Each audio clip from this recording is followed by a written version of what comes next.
Assalamualaikum warahmatullahi wabarakatuh. Saya Yogi Pangestu dari kelas Strategi Algoritma D, Teknik Informatika Unsur Karyau. Pada video kali ini saya akan menjelaskan mengenai algoritma DFS, yaitu Deep First Search.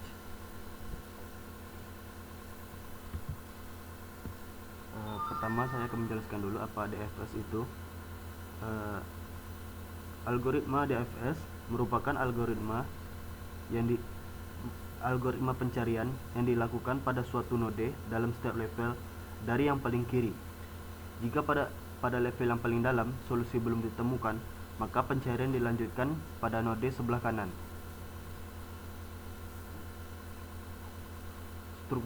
Struktur data dari DFS ini yaitu berbentuk stack. Stack itu last in first out ya. Penjelasan lainnya yaitu DFS merupakan algoritma yang digunakan untuk pencarian dalam struktur data berupa pohon ataupun graf. Ada dua, yaitu tree atau graph ya. Pencarian dengan metode DFS ini dilakukan dengan menelusuri terlebih dahulu suatu pohon atau graf sedalam-dalamnya, seperti yang saya bilang sebelumnya. Itu artinya algoritma ini akan melakukan pencarian sampai simpul yang paling dalam. Setelah tidak bisa dilanjutkan, barulah algoritma DFS melakukan backtrack ke simpul-simpul tetangga yang di sebelah kanannya. Adapun kelebihan dari algoritma ini yaitu pertama, pemakaian memori hanya sedikit, berbeda jauh dengan BFS yang harus menyimpan semua node yang pernah dibangkitkan. Kedua, itu jika solusi yang dicari berada di level yang dalam dan paling kiri, maka DFS akan menemukannya secara cepat.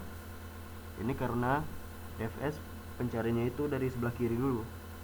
Maka jika goalnya ditemukan berada di sebelah kiri, maka akan lebih cepat.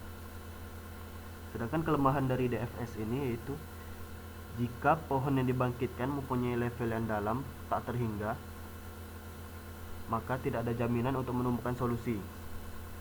Artinya jika dia tidak terbatas, tak terhingga, maka solusi yang ditemukan itu tidak akan ditemukan.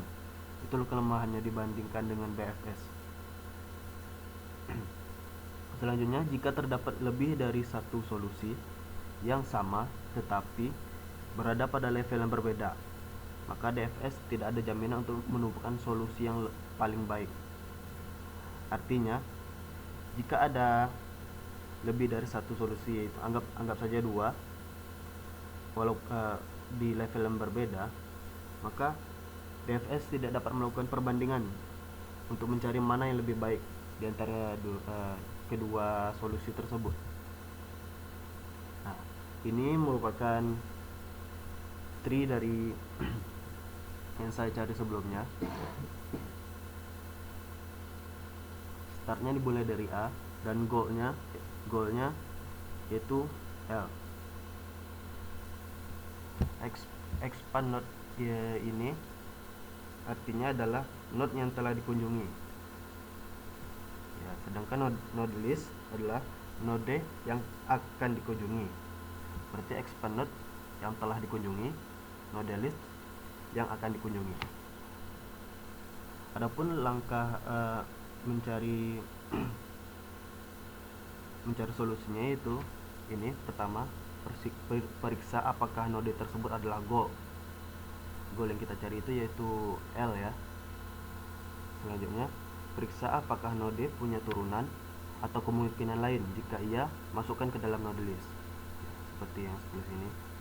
Jika semua kemungkinan dari node sudah habis, barulah mundur ke titik sebelumnya sampai pada titik pertama.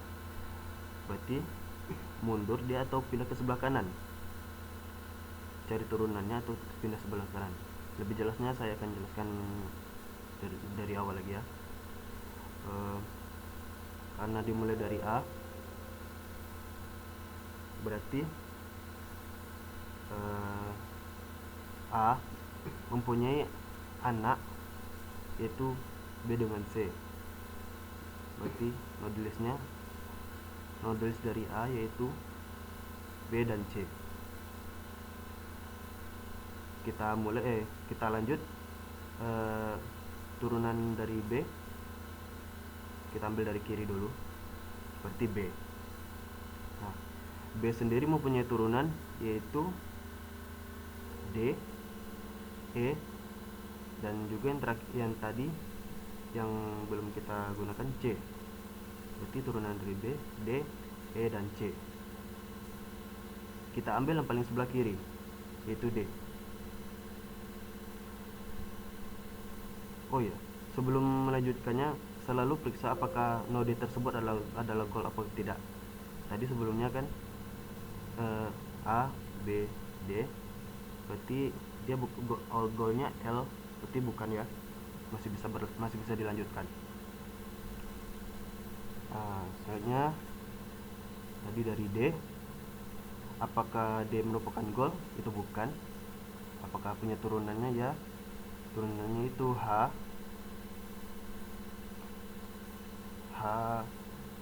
lanjutannya E, dan yang sebelumnya C. Oke, berarti kita lanjut dari D ke H. Apakah H itu adalah goal? Tidak. Apakah punya turunan? Itu tidak, itu hanya sudah habis. Berarti mundur ke titik sebelumnya. Berarti mundur ke titik B, lanjutannya yaitu E. Nah, E ini apakah goal? Tidak. Apakah mempunyai turunan? Itu iya. I dan sini bisa kita lihat I dan C yang belum kita gunakan. Yang paling kiri adalah I, maka kita lanjut dari I. Apakah I adalah goal? Tidak. Apakah mempunyai turunan atau kemungkinan lain? Tidak. Dia sudah di ujung ya. Berarti kita mundur ke titik sebelumnya, yaitu C. Apakah C adalah goal? Tidak. Apakah mempunyai turunan? Ya. Turunan dari C, F, dan G. Kita lanjut ke sebelah kirinya, yaitu F. Apakah F not goal? Bukan. Mempunyai turunan? Tidak. Sudah habis. Kita lanjutkan ke sebelah kanan, yaitu G. Ini G. Apa G mempunyai turunan? Yaitu J dan K. Di sini sudah ditulis. Nah, kita ambil dari J. J tidak mempunyai turunan, berarti habis. Kita lanjut ke K. Nah, K apakah goal? Bukan. Mempunyai turunan? Ya. Turunan dari K yaitu L. Kita lanjut ke L. L apakah goal? Benar, karena kita mencari L tadi ya di awal. Apakah mempunyai turunan lain? Ya tidak. Jikapun punya turunan, kita stop di L, karena kita telah menemukan goalnya. Dan node listnya kita skip karena memang tidak ada lagi. Nah, berarti dari yang tadi node yang dilalui yaitu dari A, B, D, H, E, I, C, F, G, J, K, lalu L. Sini saya sudah menulisnya. Beginilah langkah-langkah mencari goal dari dengan menggunakan DFS lewat tree ya. Untuk selanjutnya codingannya ini bisa dilihat di sini. Saya sudah mencarinya. Dan ini berbeda dari yang tadi ya. Contoh yang tadi, saya ngambil contoh yang beda.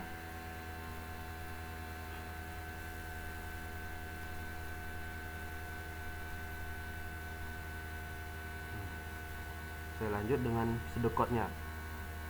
Ini pseudocode yang saya catat. Setelah deklarasi menginteger datanya, menginput node right dan left, lalu buat perulangan while untuk data node sini ya.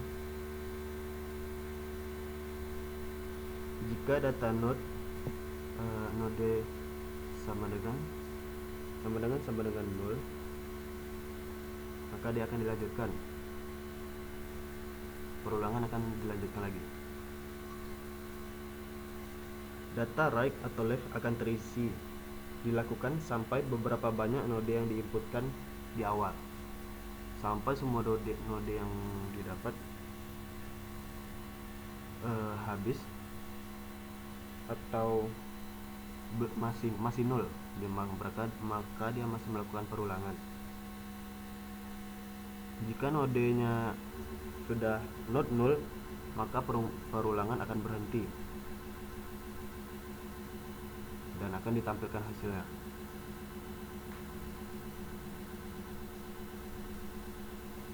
Selanjutnya yaitu saya akan menjelaskan tentang kompleksitas waktu pada DFS. Rumusnya yaitu 2n tambah 3. Ini dari yang saya ambil tadi, yang tree tadi ya. Kompleksitas waktunya yaitu ini 2n tambah 3. Big omeganya yaitu 2n tambah 3. Jika diubah jadi 3n, 2n tambah 3n jadi 5n. Ini 5n. C nya itu 4 dan O nya merupakan N.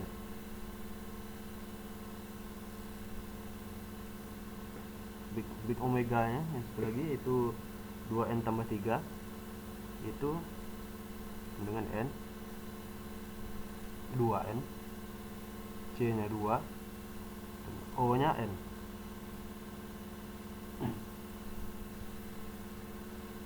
Dan dari penjelasan saya sebelumnya, kesimpulan yang dapat saya ambil yaitu algoritma DFS ini merupakan algoritma yang digunakan untuk pencarian dalam struktur data berupa pohon atau graf. Algoritma ini akan melakukan pencarian sampai simpul paling dalam. Setelah tidak bisa dilanjutkan, barulah algoritma ini melakukan backtrack ke simpul-simpul tetangga sebelah kanan. DFS mempunyai kelebihan dan kekurangan jika dibandingkan dengan BFS, yaitu kelebihannya pemakaian memori yang sedikit dibandingkan BFS, dan juga jika solusi yang dicari berada di level sebelah kiri, maka DFS akan menemukannya secara cepat. Sedangkan kekurangan DFS yaitu jika pohon yang dibangkitkan mempunyai level yang dalam, tak terhingga, maka tidak ada jaminan untuk menemukan solusi. Dia tidak komplit karena dia tak terhingga. Dia akan mencarinya sampai sampai yang paling dalam. Karena itu karena dia tak terhingga, maka tidak dijumpai. Selanjutnya, jika terdapat lebih dari satu solusi yang sama tetapi pada level yang berbeda, maka DFS tidak ada jaminan untuk menemukan solusi yang paling baik. DFS tidak bisa membandingkan antara dua solusi mana yang lebih baik. Dan kompleksitas waktu yang saya dapat DFS di sini itu Tn sama dengan 2n tambah 3. Itulah penjelasan saya mengenai DFS secara singkat. Mohon maaf apabila terdapat kekurangan, saya rasa cukup banyak. Sekian dan terima kasih. Assalamualaikum warahmatullahi wabarakatuh.